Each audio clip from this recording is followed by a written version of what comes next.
חושבת שתהיי מאוד מרוצה מהסיפור הבא. אור יוחנן שיושב לצידי הוא מהנדס תוכנה במקצועו, בזה הוא עובד, אבל אני חושבת שאפשר כבר להכתיר אותך כגורו של מאותגרי הדיור. מי שמסתובב עם הידע שצריך לגבי משכנתאות, עורך הרצאות, ומספק לאנשים את מה שאולי הבנקים ובכלל הכלכלה בישראל לא מצליחה לספק להם. אז בוא נעשה ניסוי, אתה יודע מה? יש לי ילד בן 27, אוקיי? אין לי, לא חושב שיש לי את האפשרות לתת לו את הדמי קדימה שצריך, הוא רוצה לקנות דירה. בוא, תנהל לי את זה. מה לעשות? מה עושים? זאת אומרת, יש משהו קטן שאפשר לצאת, אבל נגיד, מה עושים? זה לא עניין של מה עושים. צריך להבין בכלל איך לגשת לתהליך הזה. בוא, גש איתי. אוקיי, אז לסכם הרצאה של שעתיים וחצי. לא, תשמע, אנחנו במדיום רדוד, כן. זה מה שרוצים? סבבה. בגדול הדבר הראשון שצריך לעשות זה להבין מה היכולת שלנו לשלם על דיור. לשלם חודשית? מה יכולת ההחזר או מה יכולת... מה יכולת ההחזר. זאת אומרת, צריך להבין כמה... משהו די סטנדרטי, להבין מה ההכנסות שלנו, מה ההוצאות שלנו. בוא נגיד שההחזר שלנו הוא 3,000 שקלים, 3,500 שקלים בחודש. בוא נגיד. אז עבור 3,500 שקלים יש איזשהו טווח, איזשהם גבולות גזרה, ששם אפשר לקחת משכנתה שתתכנס באופן סביר. יש המון מידע על זה, יש מידע על זה באינטרנט. אני אגב, אני לא גורו, אני לא המצאתי שום דבר. אז מה אתה עושה? אני פשוט רוצה להנגיש את התחום.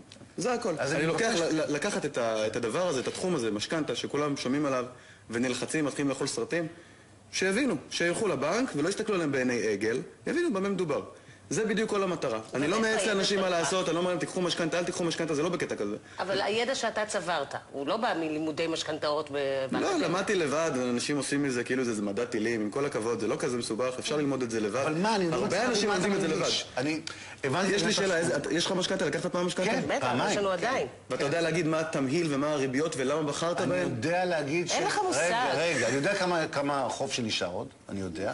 גם את זה אתה לא. אני יודע כמה חוב שאני כל חודש, אני כן יודע. לא, ומה התמהיל? כמה? התמהיל? אתה יודע להגיד את הנתונים האלה? יש קצת מוזיקה מזרחית, קצת מוזיקה, מה התמהיל? אנשים לוקחים את המשכנתה והם לא מבינים איזה מסלולים יש, מה ההבדלים בין המסלולים. אני יודע, אני בריבית משתנה. ריבית משתנה כל כמה זמן? משתנה. היא צמודה או לא צמודה? למדד? כן. לא, שהריבית שלנו לא צמודה, הריבית שלנו צמודה לריבית. לריבית במשק. אם הריבית במשק יורדת, ההחזר שלנו יורד. אבל הקרן צמודה למדד או לא צמודה למדד? הקרן צמודה, אני דיברתי איתה. דיברתי עם הקרן. אז הנקודה היא שאנשים לא יודעים את הדברים האלה, וזה משפיע המון. אנשים לוקחים משכנתה, ולא יודעים שההחזר יכול להשתנות. לפעמים לא מסבירים את זה בבנק. אני, כשלקחתי משכנתה, אחרי שכבר הבנתי את הדבר הזה, הלכתי ככה לבנק, באתי להם כזה תמים, אמרתי, היי, שלום, אני אור, אני לא יודע כלום, מה אתם ממליצים לי? אז המליצו לי על איזשהו תמהיל. אמרתי, ראיתי שהוא צמוד למדד. שאלתי, לאיזה מדד אתם מצמידים את זה? אני רוצה להבין איך ההחזר מתנהג. אז היא מסתכלת על הנציגה בבנק, היא עושה, לא הצמדתי את זה למדד, אין לי את האפשרות לעשות את זה במחשבון.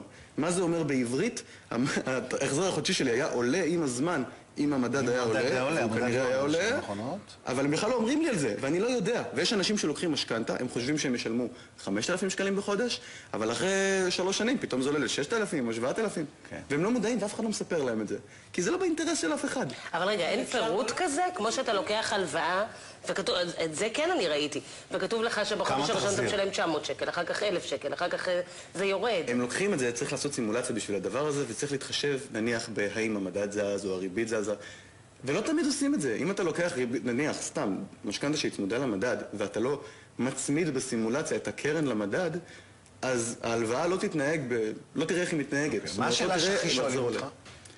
שאלה שהכי שואלים אותי, וואו, את האמת, קשה להגיד. יש המון שאלות. בהרצאה שלי זה משהו כמו 2.5 שעות. 2.5 שעות? כן, אני עושה איזו הפסקה באמצע שאתה יודע ככה לנקות את הראש, אבל שואלים אותי המון שאלות, בערך חצי מההרצאה. זה פשוט בדיון, עונה על שאלות, זה מאוד, זה נושא כבד.